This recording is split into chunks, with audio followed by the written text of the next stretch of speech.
Hi, ek gooi hierdie video wat ek nou gaan plaas. En na die tyd gaan ek 'n persoon se wins ook neersit wat wat geld gemaak het ook op die system. Ja julle, ek is Tief Kirsten, doodnormale pa hier uit die Kaap uit en ek het so jaar en 'n half terug begin met digitale bemarking en dit was die beste besluit nog. Nou kyk, ons staan al klaar aan die einde van die jaar, November om presies te wees. En hoeveel van julle begin al klaar stres oor Kersete se groceries, oor geskenke, oor vakansies? Waar gaan daai geld vandaan kom as jy moet werk vir een salaris wat jy aan die einde van die maand eers kry? Hoe doen jy dit?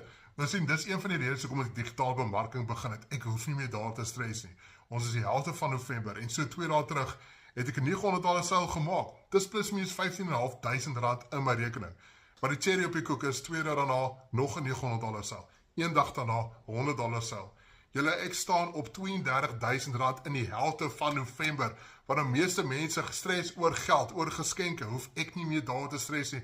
Alles omdat ek hierdie blueprint net stap vir stap gevolg het.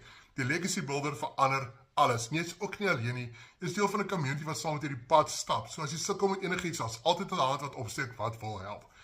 Nou as jy daai normale pa of persoon is wat weet jy moet uit jou situasie kom, jy's moeg om van maand tot maand te leef vir een salaris 'n maand, sê ek vir jou is dit die antwoord. Gaan net terug na die digitale bemarker toe wat vir jou uitgenooi het na hierdie toe en praat met hom of haar dat hulle vir jou wys waar dit gaan en hoe dit werk. Maar van my kant af het my lewe heeltemal verander. My vakansies het verander, my nuwe jaar het verander want ek weet ek het 'n program wat vir my werk.